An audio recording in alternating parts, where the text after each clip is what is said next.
Imagine feeling so utterly hopeless that you believe you're already dead. Oh, wow. A walking corpse, just navigating a world you no longer belong to. Yeah, That's the chilling reality for people experiencing Cotard delusion. right. It's a rare and perplexing mental condition. It is. And today we're going to dive deep into it. Yeah. We'll be tracing its history Okay. from its origins Yeah. with a 19th century French neurologist Right, huh? all the way to what modern science understands about it today. Okay. But before we get too far, Yeah. can you introduce yourself for our listeners who might not know you? Sure. So I'm a psychiatrist, Okay. and I specialize in these really unusual and rare psychological phenomena. So Cotard delusion would definitely fall into your area of expertise then. Oh, absolutely. Okay, great. It's a condition that really challenges how we think about the mind and body being connected. And, you You might be surprised to learn that it started in neurology, really? not just psychiatry. Right, I would thought it would have been the other way around. Yeah, a lot of people think that. So let's start at the beginning. Yeah. Who was this pioneer who first brought this condition to light? Well, his name was Dr. Jules Cotard, Okay. and he was born in 1840 in France. Okay. And what's interesting is that he actually started out focused on the physical brain. He even did some groundbreaking work on things like brain inflammation Wow. and hemorrhaging. So how did he go from that Yeah. to this complex psychological phenomenon? Well, it seems like there was a turning point. Yeah. He was observing a psychiatrist interviewing a patient one day, Okay. and that seems to have just really sparked a fascination Wow. with the complexities of the human mind. And that pulled him into the world of psychiatry. Yeah, and he never looked back. That's amazing how just one event can completely change the course of someone's career. Absolutely. So how long did it take him to sort of uncover this phenomenon? It took a few years, but in 1880, Okay. he presented this case study that would really become a cornerstone in the history of Cotard delusion. Wow. It was about a 43-year-old woman Right. who he called Madame X. Madam X sounds like she's straight out of a spy novel. I know, right? What was so unique about her case? Well, she had all of these unusual and disturbing symptoms. Like what? Well, she was convinced that she was nothing more than skin and bones. Oh, wow. She thought she lacked internal organs. Oh, my. She also denied that God or the devil existed Really? and believed that she was immortal. Wow. And perhaps the most disturbing part Yeah. was that she was exhibiting suicidal behavior Oh, no. and even asked to be burned alive. That's a truly unsettling combination of beliefs. It is. It's really no wonder that Dr. Cotard was drawn to this case. Yeah. So how did he make sense of all of this? Well, Cotard was a very keen observer, Okay. and he started to notice some intriguing parallels between Madame X's condition Uh-huh. and historical accounts of what was then called demon obsession. Demon obsession. Yeah. That's, And even the legend of the wandering Jew. oh, wow. You know, the man cursed to wander the earth forever? Right. Cotard saw a reflection of similar delusional states in these old stories Huh? and suggested that maybe these stories were based on real people Oh, wow. struggling with this condition. That's an amazing connection. It is. Because, those kinds of stories, they've been around for centuries. I have. So did Cotard think that Madame X's case was an isolated incident, or was it a larger pattern? Oh, he definitely saw it as part of a bigger picture. Okay. In 1882, Yeah. he actually introduced the term délire de négation in a medical journal article. What does that mean? It means delusions of negation. Okay. And he argued that these delusions were actually distinct from the more commonly known delusions of persecution. Okay, so those are the ones characterized by, like, paranoia and mistrust. Exactly. Okay, so he's creating a clear distinction Yeah. between different types of delusions. Right. How did he define these delusions of negation specifically? Well, he associated them with a specific set of symptoms. Okay. Things like anxious monologues, Okay. profound melancholic depression, Uh-huh. refusal to eat, Oh, gosh. visual hallucinations, Wow. and suicidal behavior. So it sounds like it's not just about denying reality, No, but like a fundamental breakdown in how the mind is interpreting the world. you got it. Okay.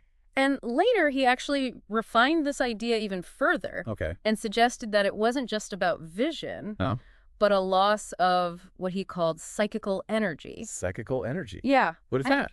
Basically, he thought it was a loss of mental representation and an overall cognitive impairment. Okay. It led to... So he was really trying to find the root cause here. Yes. He wasn't just describing the symptoms. Exactly. He was ahead of his time in that way. That's really forward thinking. It is. So what happened next? Well, sadly, his work was cut short. Oh, no. He died from diphtheria in 1889 Oh, wow. at the very young age of 49. That's so young. It is. But I imagine his theories and his observations, they left a mark on psychiatry. They absolutely did. And they sparked decades of debate and discussion. They did. It's almost ironic that his work itself became a source of delusions of negation, right? I know, it's kind of funny. Yeah. Some argued that it wasn't a distinct condition at all.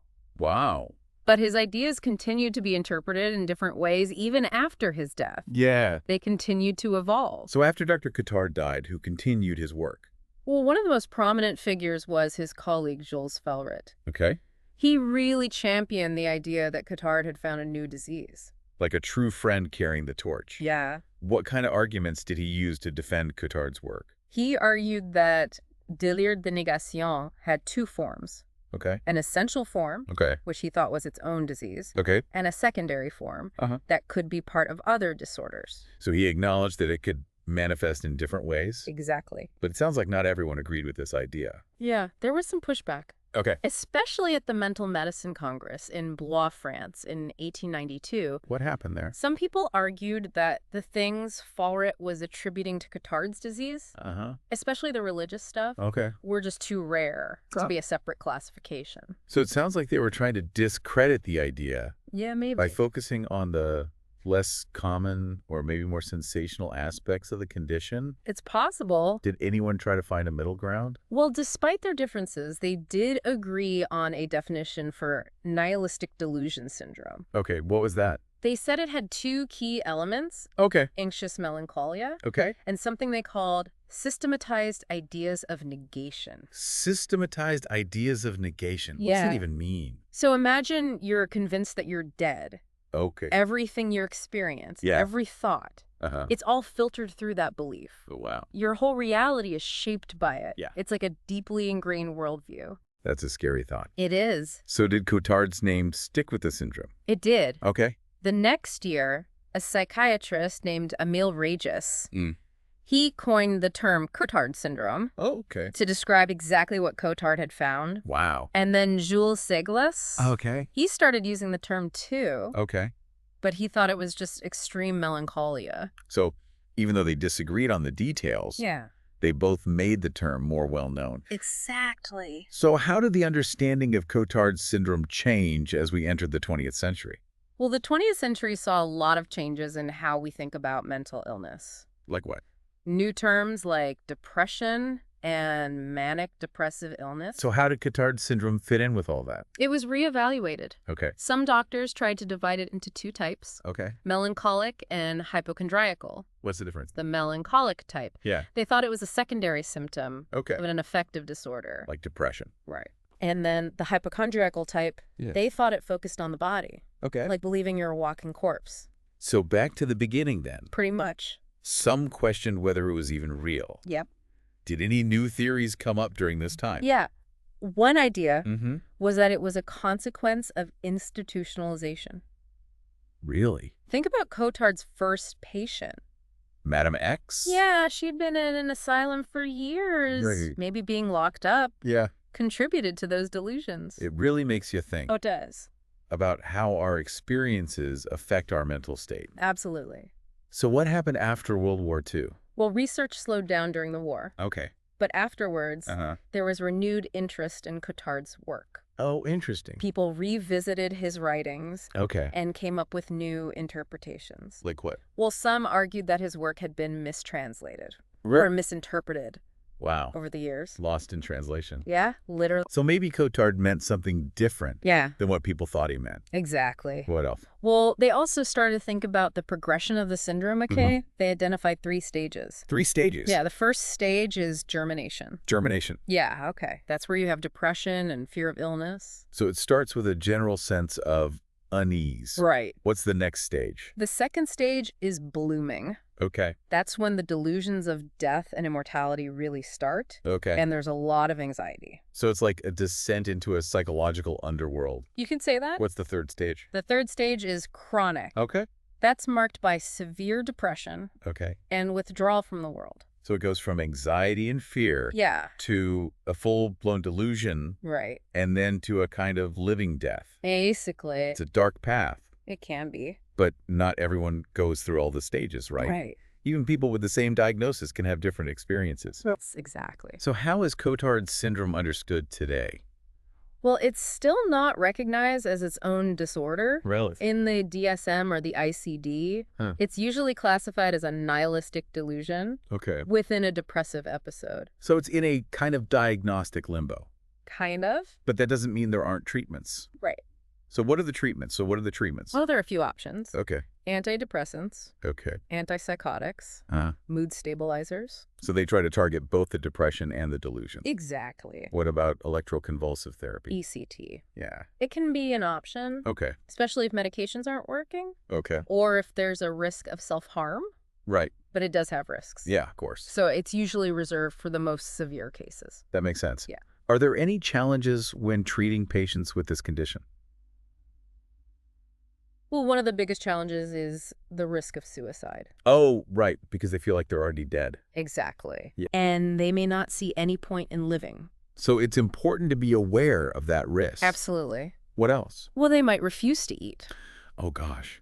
Because they think their body is dead Yeah, and doesn't need food. right. So there's a risk of starvation. Unfortunately, yes. So treatment involves more than just the psychological side of things. It does. They have to take care of their physical well-being too. Exactly. But you said there was good news. I did. What is it? Treatment can be very effective That's great to hear. with the right approach. Okay. A lot of people see a big improvement, Really? and some even make a full recovery. That's so important for people to hear. It is. There's hope. There is. And recovery is possible. Yes. We've covered a lot today. We have. From Dr. Cotard's work Yeah. to the debate about how to classify and treat this condition. Uh-huh. What's the main thing you want our listeners to take away from this? I think one of the most fascinating things is how Cotard went from studying the physical brain Yeah. to these deep questions about consciousness Right. and self-perception Yeah. and reality itself. It shows how connected the mind and body really are Absolutely. and how mental illness is so complex. It is. Makes you think about those historical accounts that Cotard was looking at. The demon possession stories. Yeah. And the people who thought they were dead. Right. Maybe they weren't just superstition. Maybe they were early glimpses of this condition. Exactly. It's a question that connects history and science. And the mysteries of the human mind. It really is. Yeah, It shows how much we're still learning. definitely. Thank you for taking us on this deep dive into Cotard delusion. My pleasure. It's been a really thought-provoking look at this condition. It has. That really makes us question what it means to be alive. Yeah. And for our listeners, Yeah. if you enjoyed this exploration of the human mind, Uh-huh. be sure to subscribe to The Deep Dive for more explorations into these fascinating topics. Sounds good. We'll be back next week with a new deep dive. Great. Until then, Yeah. keep exploring.